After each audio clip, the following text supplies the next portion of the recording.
É um prazer apresentar Antônia Forster.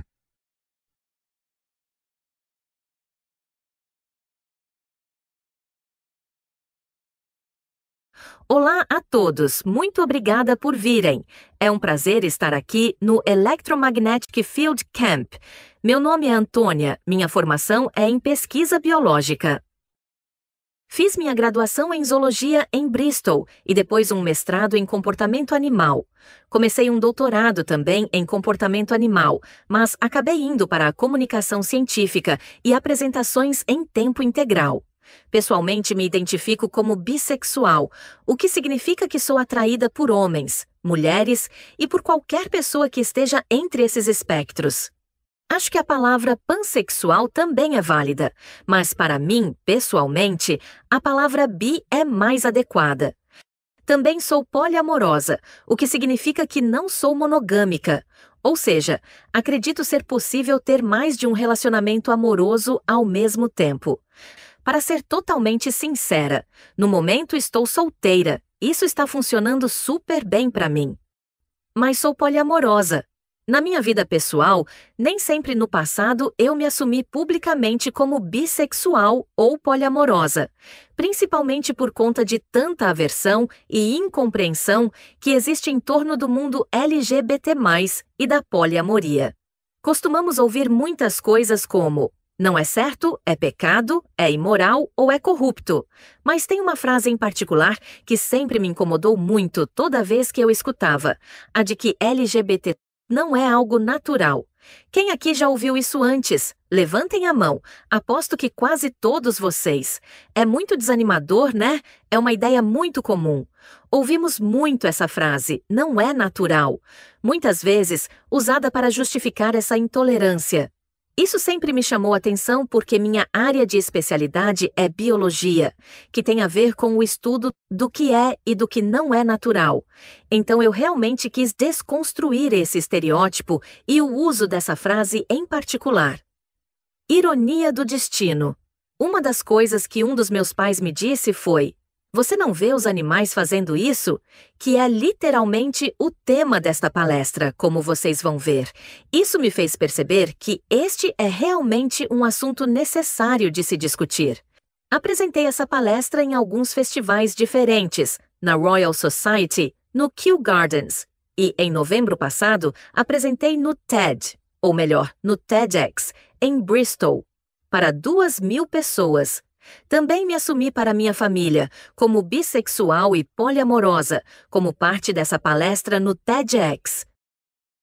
Tem um site chamado Pink News, que fez uma pesquisa apenas no Reino Unido, há cerca de 1 ano e meio, mostrando que 4 em cada 10 britânicos concordavam que o sexo homossexual não é natural. E essa porcentagem é ainda maior em outros países. O Reino Unido, de forma geral, é até bem liberal em comparação com outros países nesse aspecto. Então, eu quis muito abordar o que significa, afinal, a palavra natural. Natural, por definição, significa coisas que observamos na natureza, coisas que não são exclusivas dos humanos. E é claro que fazemos muitas coisas que não são naturais conforme essa perspectiva. Dirigimos carros, falamos ao telefone e usamos roupas. E se formos falar de construções sociais, eu argumentaria que o casamento heterossexual também não é natural, embora tenha animais não humanos que vivem com a mesma parceira. Você não vê animais se casando. A menos que você tenha uma conta naquela plataforma e muito tempo livre para organizar, ótimo. Mas ninguém protesta contra casamentos heterossexuais com o argumento de que não são naturais, porque claramente esse seria considerado um argumento ruim. A ideia de que tudo que é natural é bom e tudo o que não é natural é ruim é falácia. E é muito fácil de refutar, porque o cianeto é natural, mas não é bom para você, a não ser que seja usado de modo muito seguro. Será que realmente vemos bissexualidade nos outros animais? Comecei a pesquisar, e conforme muitos autores de artigos científicos, a resposta é sim. Vemos isso em todo o reino animal. Na verdade, observamos comportamento homossexual em mais de 1.500 espécies diferentes de animais. E em 1/3 dessas espécies, é algo que acontece regularmente, ou seja, não pode ser apenas uma coincidência. Em alguns sites religiosos está que é sempre anômalo, mas essa ideia é refutada por vários autores. E é muito diverso. Vemos isso em vários tipos de animais, como elefantes asiáticos e africanos. Vemos em leões, girafas, golfinhos, várias espécies de pinguins, em libélulas. Pessoalmente, nem sei como os cientistas conseguem distinguir isso em libélulas, mas tudo bem. E também, de forma interessante, em espécies de grandes primatas, que são nossos parentes mais próximos na escala evolutiva. Não estão mais aqui aqueles dos quais evoluímos. Vemos isso em orangotangos, gorilas, chimpanzés e bonobos. Aliás, nos bonobos, considera-se que a grande maioria deles seja pansexual. Eles interagem entre si independentemente do sexo, e 60% do comportamento sexual deles acontece entre duas fêmeas. Isso é o padrão para essa espécie. Também vemos animais do mesmo sexo criando filhotes juntos. No zoológico do Central Park, em Nova York, havia 2 pinguins machos, chamados Roy e Silo. Vejo que alguns de vocês já estão mexendo a cabeça. Parece que já conhecem essa história. Um tratador percebeu que eles passavam muito tempo juntos e que tentavam revezar-se chocando uma pedra. Isso mesmo, uma pedra. Essa é a reação certa. Então, o tratador sabia que havia outro casal de pinguins que tinham um ovo sobrando que eles não estavam incubando. É comum que uma fêmea de pinguim ponha vários ovos e não cuide de todos. É uma espécie de apólice de seguro biológica. Então, o tratador pegou o ovo que estava sem cuidado e o deu para Roy e Silo. Eles se revezaram incubando o ovo. Eles fizeram um ótimo trabalho, e o ovo chocou, dando origem a uma fêmea saudável chamada Tango. Essa história virou um livro infantil. Estou vendo que esse lado da sala reconheceu. O livro se chama And Tango Makes Three. É um livro infantil que ensina às crianças que o que faz uma família é o amor, e não necessariamente uma estrutura familiar tradicional. Então, claramente, vemos comportamento homossexual nos animais. Mas e quanto à transexualidade ou à fluidez de gênero? Antes de entrarmos nisso, é importante fazer uma distinção entre sexo e gênero.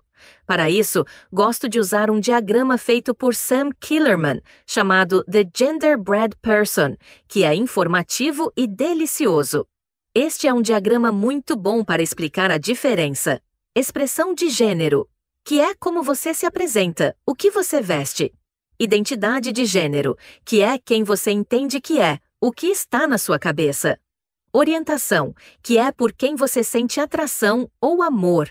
Sexo biológico, que é o seu corpo físico. Todas essas coisas estão em um espectro, não são binárias. Muitas pessoas podem se identificar como 100% femininas ou 100% masculinas, mas muitas outras vão se identificar com aspectos de ambos os gêneros, com nenhum dos dois, ou como gênero fluido, que é quando pode mudar com o tempo. Do ponto de vista científico, porém, não falamos de gênero em animais não humanos, a não ser naquele outro sentido. Gênero, conforme o conceito que me refiro, é um conceito de identidade. Nós, humanos, podemos impor isso aos animais, mas isso já é uma conversa mais complexa. Daqui em diante, vou me referir apenas a sexo biológico ao falar dos animais não humanos. Então, nos humanos, podemos dizer de forma geral que o sexo biológico de nascimento é determinado pelos cromossomos. Agora, é muito importante esclarecer que, mesmo no nível mais básico, quando falamos de sexo cromossômico, há variações. Existem pessoas que são cromossomicamente intersexo. Vamos pensar então sobre os pássaros e as abelhas, começando pelos pássaros. Nos pássaros, os machos têm os cromossomos ZZ e as fêmeas têm ZW. Portanto, nas aves, as fêmeas são o que chamamos de heterogaméticas e os machos são homogaméticos. Já começamos a ver aqui que isso é diferente do que acontece no desenvolvimento cromossômico humano. Ou seja, o modelo humano de sexo não é a norma universal. Agora, nas abelhas, é ainda mais radicalmente diferente. Numa colônia de abelhas, há uma única rainha, que é a reprodutora. Ela é fêmea. E há muitas e muitas operárias que são suas filhas. Não é comum elas colocarem ovos. Os machos são um pouco diferentes em tamanho corporal, formato e nos olhos. Considera-se que a função dos zangões seja apenas acasalar, mas apenas alguns conseguem isso. Se o zangão consegue acasalar com a rainha, falece em seguida. É isso, são sustentados pelas abelhas fêmeas, e a rainha, que é a fêmea reprodutora, pode controlar com muita precisão se está colocando um ovo masculino ou feminino. Se ela fertilizar um ovo, ele se tornará uma fêmea. Normalmente uma operária, digamos assim. Se ela não fertilizar, o ovo se tornará um macho. Ou seja, abelhas machos vêm de ovos não fertilizados, o que significa que os machos não têm pai, o que é algo bem interessante. Então, a determinação sexual nas abelhas é obviamente muito diferente da dos humanos. Observar os animais nos permite reavaliar coisas que assumimos como verdades absolutas, coisas que muitas vezes nem percebemos que são suposições. Esta hiena é uma fêmea de hiena malhada, e ela tem genitais que são chamados de pseudopênis, que na verdade é um clitóris aumentado. Visualmente parece quase idêntico aos genitais masculinos, com a diferença de que é maior. É maior, mas se tem dificuldade para diferenciar. E ela também é capaz de dar à luz através dele, o que é uma grande façanha. Gosto da reação mista da plateia, especialmente das mulheres. Uma forma que os pesquisadores usam para distinguir essa hiena fêmea de um macho, o que é bem difícil de fazer apenas olhando para os genitais, é observando se ela já deu à luz, pois aí ela terá uma pequena marca, de cor mais clara. Essa é a forma como eles conseguem saber que este exemplar da foto é uma fêmea. Então, é uma daquelas suposições que talvez a gente nem perceba que faz até nos depararmos com uma exceção como essa. Durante o acasalamento, a fêmea do cavalo marinho deposita os ovos dentro de uma bolsa incubadora, que fica no corpo do macho. Até onde se sabe, os cavalos marinhos não são hermafroditas. Mas há várias espécies de animais que são. Alguns animais mudam de sexo ao longo da vida. Isso é chamado de hermafroditismo sequencial. Um exemplo muito famoso disso é o peixe-palhaço. Num grupo de peixes-palhaço, geralmente há apenas uma fêmea. E ela é o maior e mais importante peixe, a líder da hierarquia. Mas se ela morrer, o próximo maior peixe do grupo, que é um macho, irá se transformar numa fêmea para substituí-la. O que faria o filme Procurando Nemo ser completamente diferente? Mas eu, pessoalmente, gostaria disso. Também existem animais que têm os dois sexos ao mesmo tempo. Isso é chamado de hermafroditismo simultâneo. Há muitos exemplos. A maioria das lesmas e caracóis, por exemplo.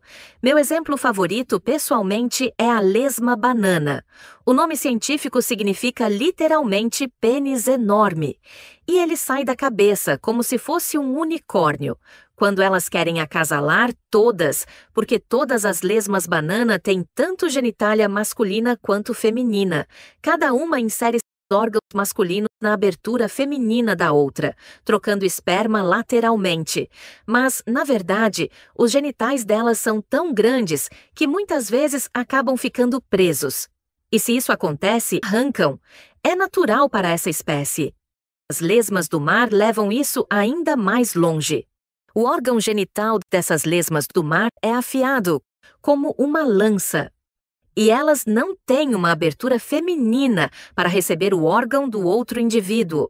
O que elas fazem é simplesmente espetar o parceiro em qualquer lugar do corpo, de forma completamente aleatória. Esse ato é chamado de inseminação traumática. Cada indivíduo tenta espetar o outro, enquanto evita ser espetado. Considera-se que o motivo de buscar evitar isso seja porque o indivíduo que for perfurado será aquele que terá que carregar os descendentes. Em espécies de platelmintos, que são estes bichinhos aqui, esse comportamento evoluiu para uma competição conhecida como duelo de pênis. Cada indivíduo tenta perfurar o outro e, ao mesmo tempo, evitar o trauma. Quem vencer faz o outro carregar os descendentes. Então, podemos ver que a diversidade sexual e as diferentes formas de acasalamento entre os animais na natureza é realmente enorme. Fica muito difícil dizer o que é ou não é natural. Há espécies de hidras que podem se reproduzir assexuadamente por brotamento, gerando clones. Há espécies de esponjas que podem se reproduzir por brotamento ou gemulação.